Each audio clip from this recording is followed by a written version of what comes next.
인류를 지배한 공포, 세계 최악의 독재자 10인. 한 인간이 가질 수 있는 권력은 어디까지일까요? 그리고 그 권력이 통제받지 못할 때 어떤 결과를 초래할 수 있을까요? 역사는 수많은 지도자를 기억합니다. 그러나 그 중에는 지배자가 아닌 압제자로 기록된 인물들도 존재합니다. 그들은 나라를 일으켰고 때로는 발전을 이끌었습니다. 그러나 결국 수백만의 목숨을 앗아갔고 국가를 파괴하며 인류의 존엄을 짓밟았습니다.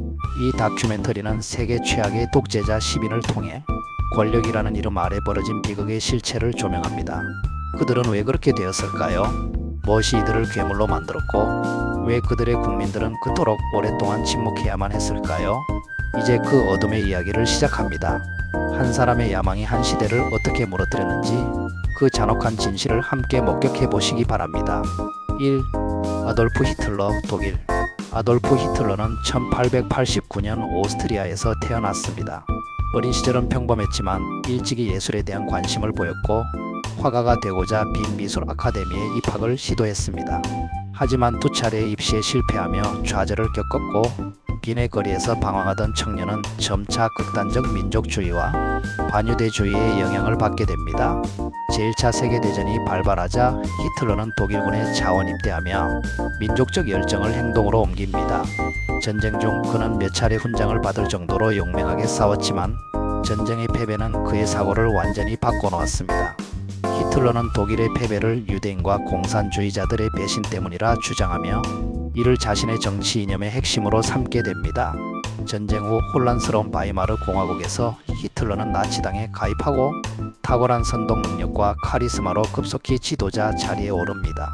그의 연설은 대중의 분노와 절망을 자극했고 독일 국민은 무너진 자존심을 되찾기 위해 그의 메시지에 열광하기 시작했습니다. 1933년 히틀러는 총리로 임명되며 합법적인 방법으로 권력을 장악했습니다.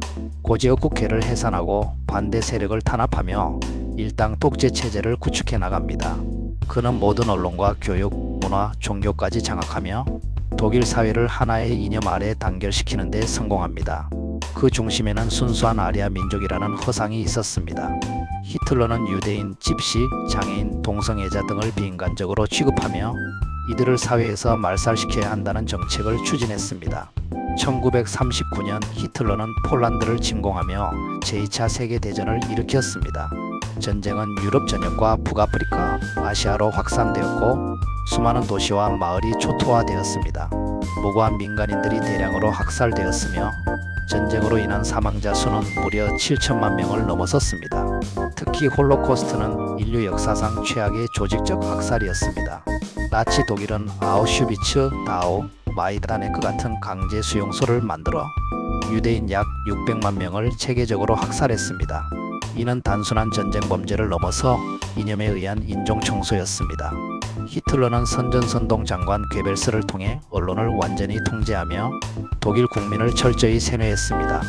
아이들은 유소년 나치단에 들어가야 했고 학교에서는 나치 이념이 정규 과목으로 가르쳐졌습니다. 그의 정치는 단순한 독재가 아니라 국민 전체를 지배하는 사상적 시스템이었습니다. 하지만 전쟁의 끝은 몰락이었습니다. 1945년 소련군이 베를린을 포위하자 히틀러는 지하 벙커에 숨어 자살로 생을 마감했습니다. 그와 함께 수많은 생명과 문명이 파괴되었으며 독일은 완전히 폐허가 되었습니다. 히틀러가 남긴 유산은 단지 전쟁과 학살만이 아닙니다. 그는 인간이 얼마나 쉽게 정오에 사로잡히고 어떻게 한 개인이 전체 사회를 파괴할 수 있는지를 보여준 산 증거입니다. 그의 등장은 결코 우연이 아니었습니다. 사회적 불만, 경제적 혼란, 민족적 자존심의 상실이 결합될 때 극단은 언제든지 다시 고개를 들 수 있습니다. 우리는 그를 단지 과거의 인물로 기억해서는 안 됩니다. 그가 어떻게 등장했고 무엇을 했으며 어떤 결과를 남겼는지를 끊임없이 되새겨야 합니다. 그것이 다시는 히틀러가 등장하지 않도록 막는 첫걸음이기 때문입니다. 2. 요제프 스탈린, 소련. 요제프 스탈린은 1878년 조지아 지역의 가난한 가정에서 태어났습니다. 그의 본명은 이오시프 비사리오노비치 주가슈빌리였습니다. 어릴 적부터 빈곤과 폭력 속에서 자란 그는 신학교에 진학했지만 곧 혁명 사상에 매료되며 중퇴하고 지하 활동에 투신합니다. 스탈린은 블라디미르 레닌이 이끄는 볼시비키에 합류해 혁명 활동에 적극적으로 참여했습니다. 강도, 탈취, 선전활동 등 위험한 임무도 서슴지 않았고 이 과정에서 수차례 체포와 유형을 겪으면서도 조직 내 입지를 넓혀갔습니다. 1917년 러시아 혁명이 성공한 후 그는 소비에트 권력 구조 안에서 조용히 영향력을 키웠습니다. 공산당 서기장에 오른 그는 겉보기엔 행정 담당처럼 보였지만 사실상 인사권을 바탕으로 권력을 집중시켜 나갔습니다.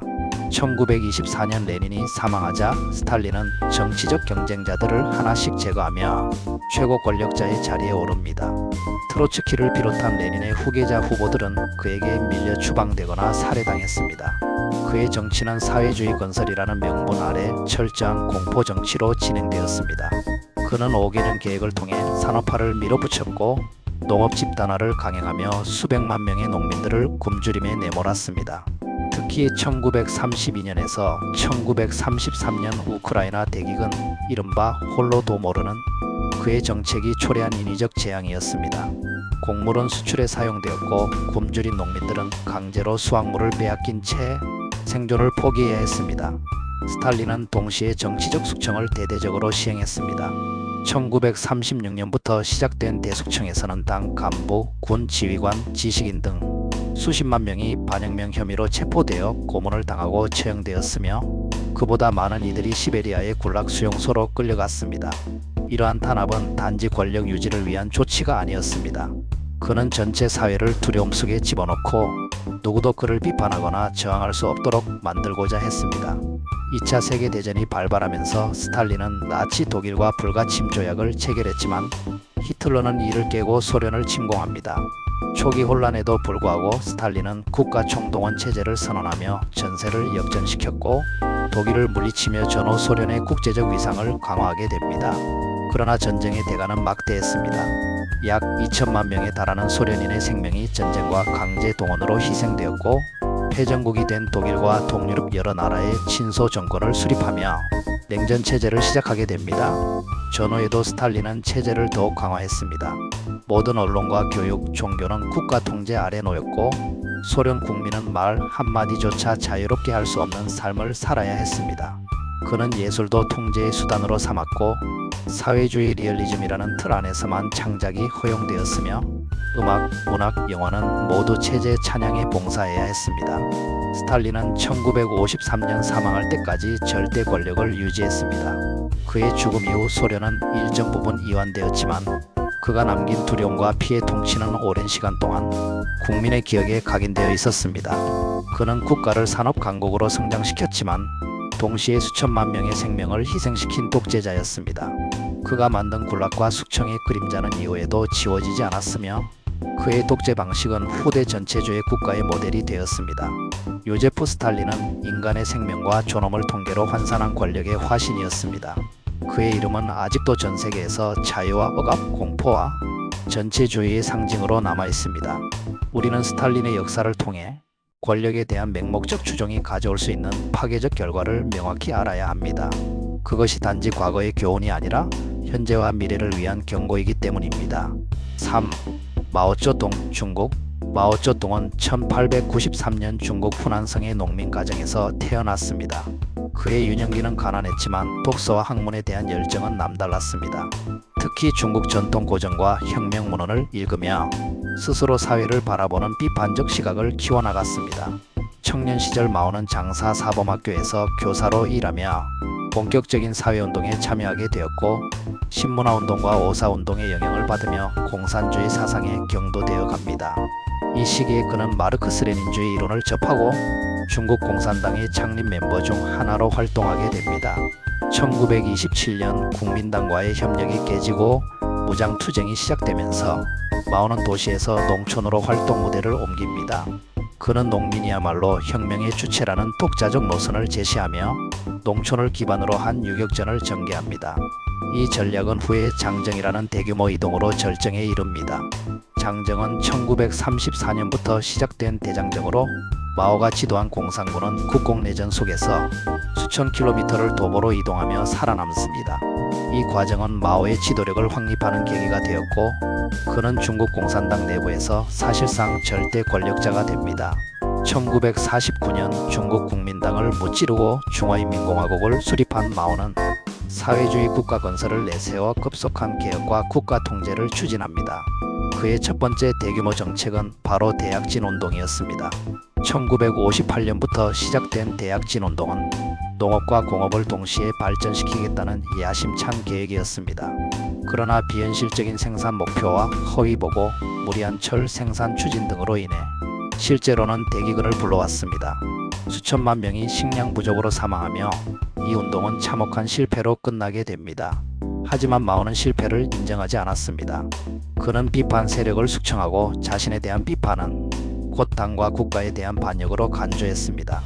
이로 인해 당내 권력 구조는 더욱 경직되고 국민들은 숨죽이며 살아야 했습니다. 이후 1966년 마오는 다시 한번 권력 기반을 강화하기 위해 문화대혁명을 시작합니다.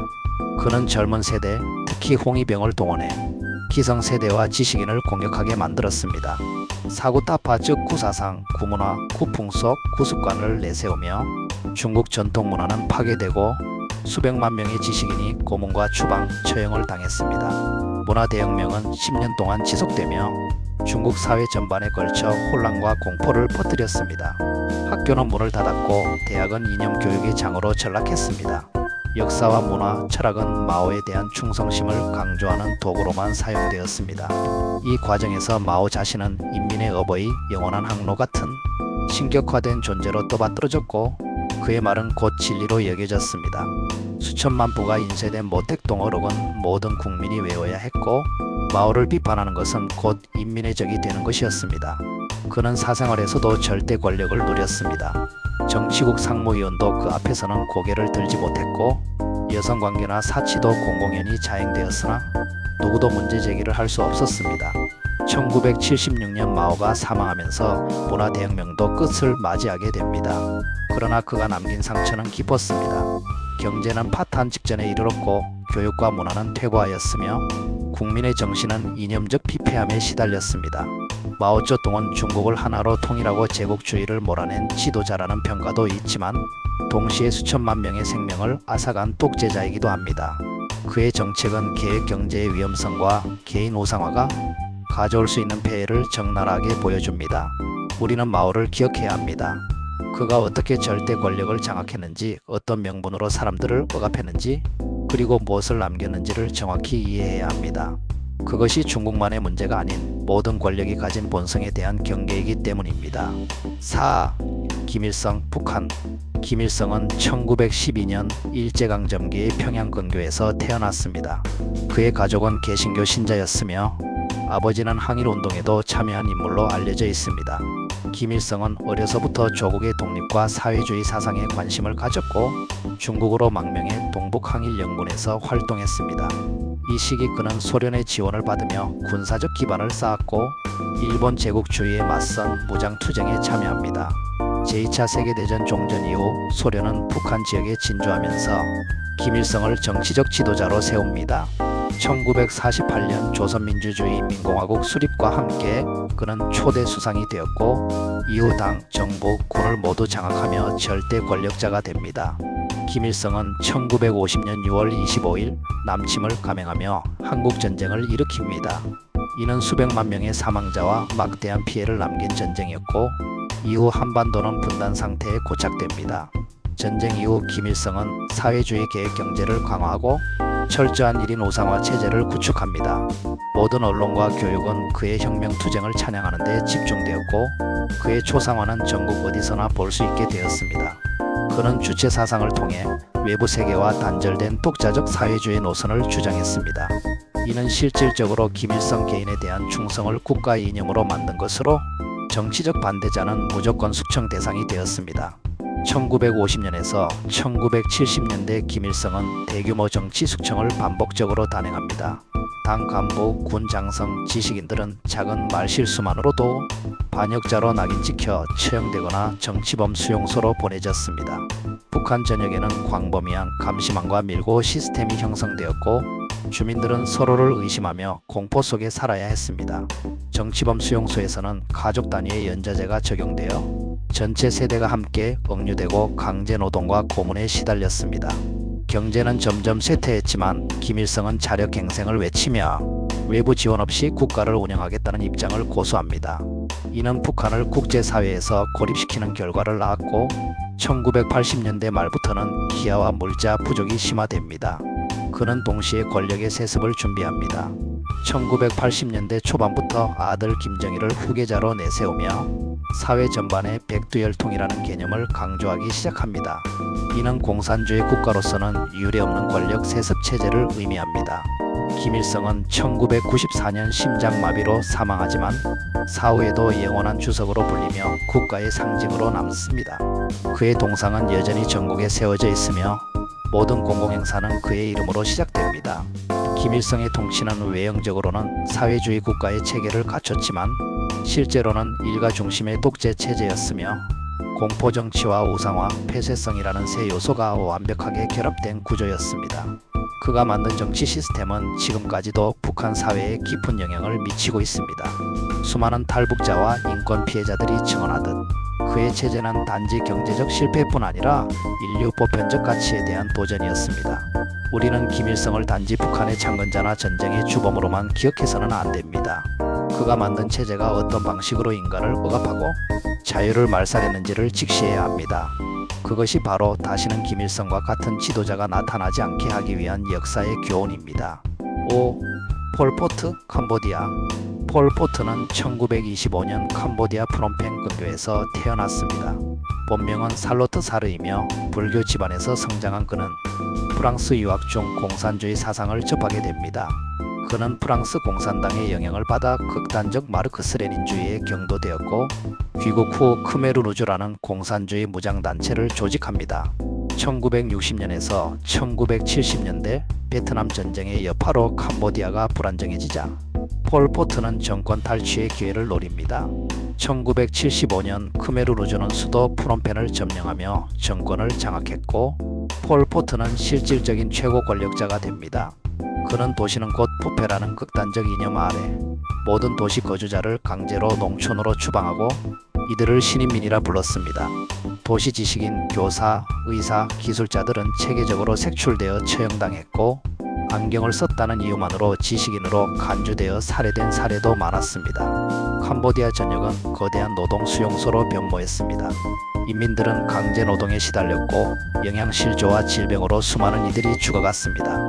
폴포트 정권은 가족 단위마저 해체하며 부모와 자식, 부부간에도 서로를 감시하게 만들었습니다.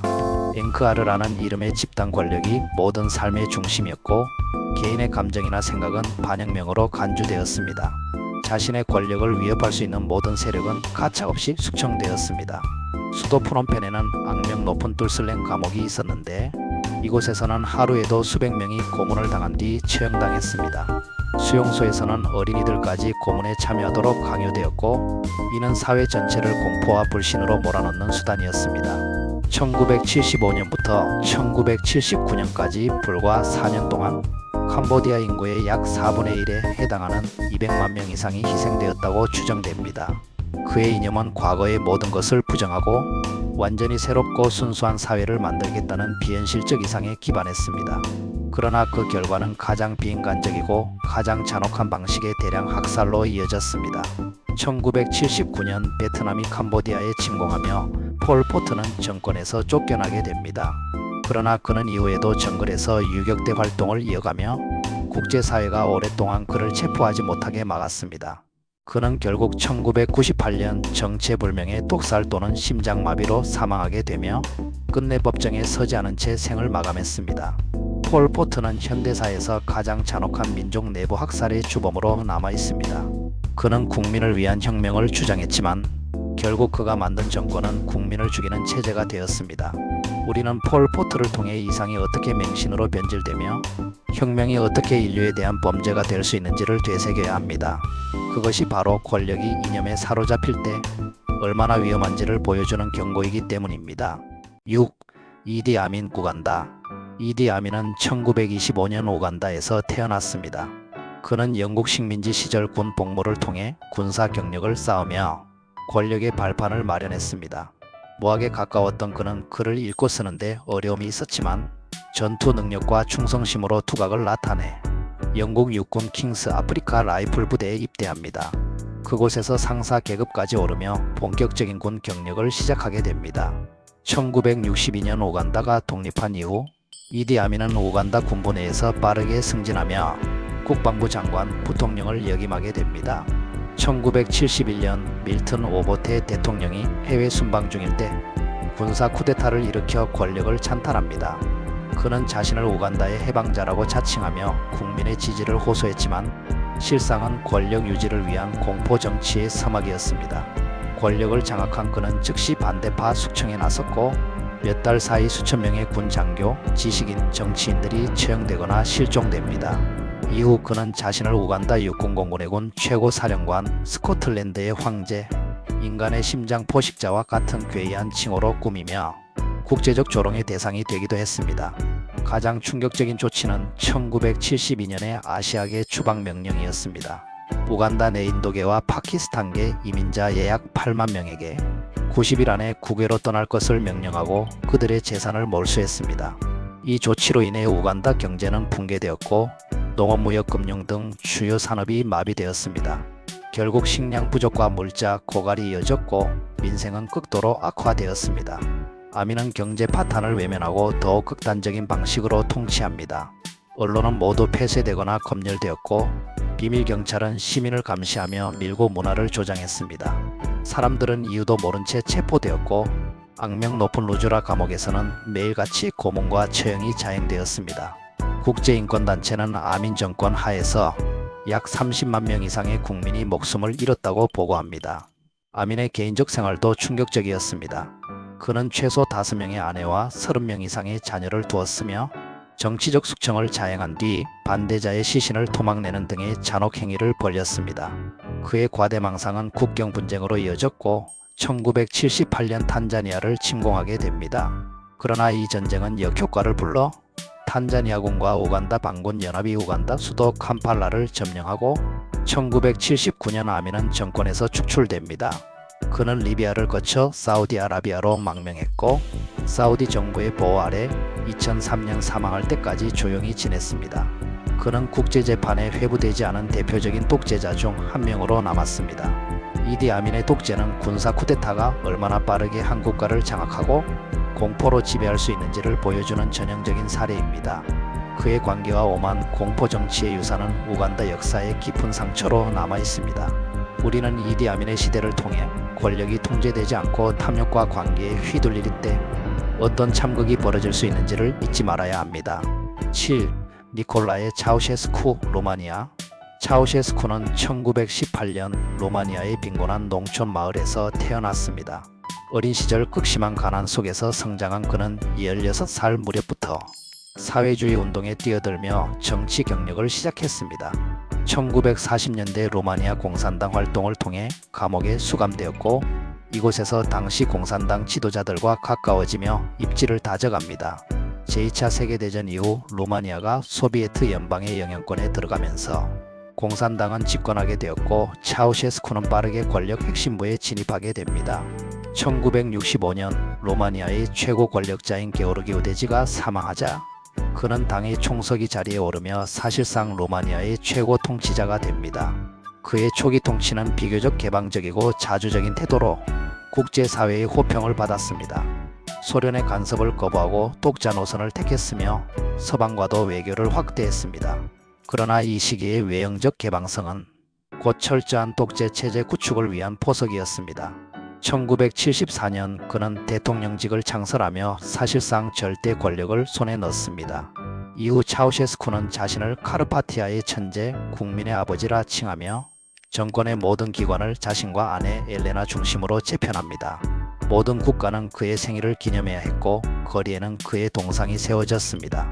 언론, 교육, 예술 등 모든 분야는 그의 찬양으로 도배되었으며 반대 의견은 철저히 억압되었습니다.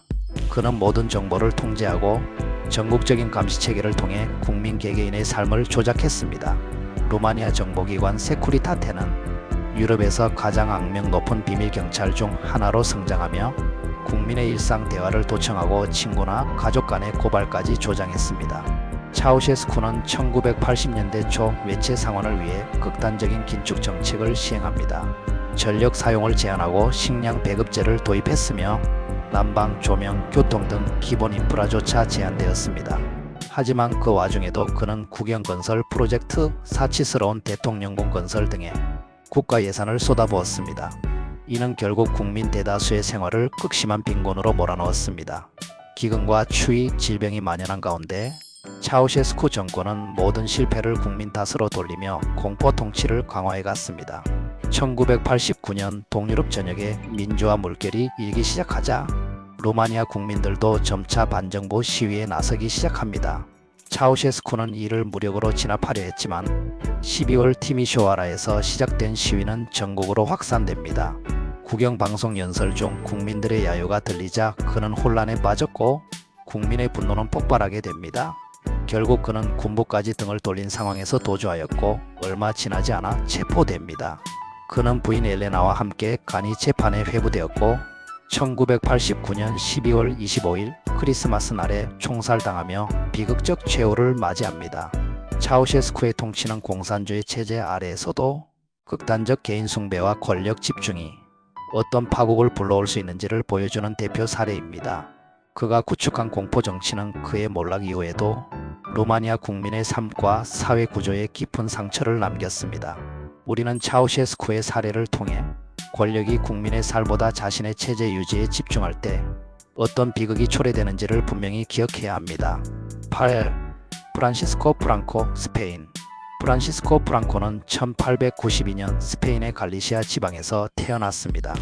군인 가문 출신이었던 그는 어린 시절부터 군 경력을 쌓기 시작했고 20대 초반에 아프리카 전투에서 용맹함으로 주목받으며 승진을 거듭합니다.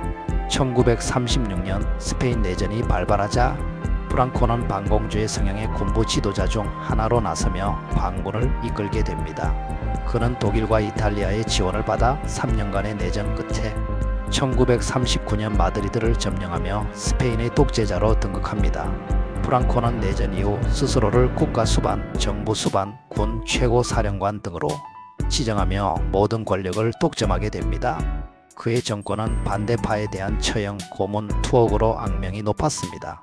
수만 명이 정치범으로 수용되었고 그중 다수가 생명을 잃었습니다. 그는 스페인을 하나의 국가, 하나의 민족, 하나의 언어로 통합하려 했습니다. 이를 위해 바스크어, 카탈루냐어 등의 소수민족 언어 사용을 금지하고 모든 문화적 표현을 스페인어와 카스티아 중심으로 통제했습니다.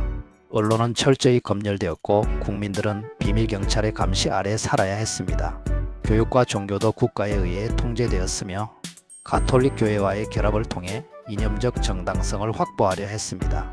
프랑코 정권은 국제적으로도 고립된 상태였지만 냉전 체제의 틈바구니에서 미국과의 전략적 협력을 통해 경제 원조와 군사 기지를 확보하며 생존 전략을 이어갑니다. 1960년대 이후 경제 개발 정책을 통해 일부 경제 성장을 이루었으나 정치적 자유와 인권은 여전히 철저히 억압된 상태였습니다. 프랑코는 자신의 후계자로 스페인 왕정을 복원시키겠다는 결정을 내리고 후안 카를로스를 후계자로 지명합니다. 1975년 프랑코가 사망하자 후안 카를로스는 입헌 군주 제로의 전환을 선언하며 스페인은 민주주의 체제로 이행하게 됩니다. 프랑코의 독재는 스페인 현대사에서 가장 긴 군사 독재 정권으로 기록되며 그가 남긴 억압의 유산은 스페인 사회와 국민들에게 오랫동안 깊은 영향을 미쳤습니다. 그의 통치는 정치적 안정과 경제 성장이라는 이면에 무수한 인권 유린과 문화 말살 그리고 공포 정치로 점철되어 있었으며 우리는 이를 통해 자유와 다양성이 억압될 때 국가가 어떤 방향으로 기울 수 있는지를 분명히 기억해야 합니다. 9. 사담 후세인, 이라크. 사담 후세인은 1937년 이라크의 작은 마을 티크리트에서 태어났습니다. 유년 시절은 가난과 고통으로 가득 찼고 이 경험은 훗날 그의 냉혹한 통치 성향에 깊은 영향을 주었습니다. 10대 시절 그는 바트당에 가입하며 정치 활동을 시작했고 1959년 당시 총리였던 카셈을 암살하려다 실패하여 이집트로 도피합니다. 이집트에서 정치학을 공부하며 아랍 민족주의 사상을 체계화한 그는 1963년 쿠데타 후 복귀하지만 이후 수차례 정권의 부침을 겪게 됩니다. 1979년 그는 대통령직에 오르며 공식적으로 이라크의 절대 권력자가 됩니다. 사담 후세인의 통치는 철저한 공포 정치의 상징이었습니다. 그는 권력을 유지하기 위해 수많은 정치적 반대자들을 고문하고 처형했으며 친척과 지인들까지도 의심되면 제거 대상으로 삼았습니다. 이라크 내 소수민족인 쿠르드족에 대한 탄압은 특히 잔혹했습니다. 1988년 할라브자 학살에서는 화학무기를 사용해 수천 명의 민간인을 학살했고 이로 인해 국제사회는 사담 정권을 강하게 비난했습니다. 또한 이란과의 전쟁은 1980년부터 1988년까지 이어졌으며 이 전쟁은 양국의 수백만의 사상자를 초래하고도 뚜렷한 결과 없이 끝났습니다. 전쟁 중 사담은 국제법을 무시하고 화학무기를 대량 사용하며 민간인을 전쟁 도구처럼 이용한 비인도적 전술을 자행했습니다. 1990년 그는 쿠웨이트를 침공하며 전 세계를 충격에 빠뜨립니다. 이 사건은 걸프전으로 이어졌고 미국을 중심으로 한 국제연합군이 개입하여 이라크군을 격퇴합니다. 전쟁 패배 이후에도 그는 권력을 놓지 않고 대내외적으로 고립된 통치를 지속합니다. 국민들은 경제 제재로 극심한 빈곤에 시달렸고 정권에 저항할 수 없는 철저한 감시와 억압 속에 살아야 했습니다. 2003년 미국은 대량 살상무기 즉 WMD를 보유하고 있다는 명분으로 이라크를 침공합니다. 결국 사담 후세인은 도주하다 체포되고 2006년 전범 재판을 통해 교수형에 처해집니다. 사담의 독재는 중동 현대사에서 가장 긴장과 비극이 응축된 시기로 기록됩니다. 그의 복정은 권력 유지를 위한 폭력, 공포, 전쟁이 어떻게 한 국가의 미래를 짓밟을 수 있는지를 여실히 보여줍니다. 우리는 사담 후세인의 사례를 통해 권력이 절제되지 않을 때 한 개인의 야망이 얼마나 많은 생명과 미래를 파괴할 수 있는지를 반드시 기억해야 합니다. 10. 로버트 무가베, 짐바브웨. 로버트 무가베는 1924년 남로디지아, 현재의 짐바브웨에서 태어났습니다. 가톨릭 사제의 지도 아래 교육을 받으며 성장했고 뛰어난 학업 성취로 장학금을 받아 남아프리카와 영국에서 고등교육을 받게 됩니다. 1960년대 무가베는 백인 정권에 맞서 흑인 민권운동에 참여하며 정치활동을 본격화합니다. 그는 무장투쟁을 주도하며 짐바브웨 아프리카 민족연합 GANU를 이끌었고 결국 수년간의 독립전쟁 끝에 1980년 짐바브웨가 독립하자 초대 총리에 취임합니다.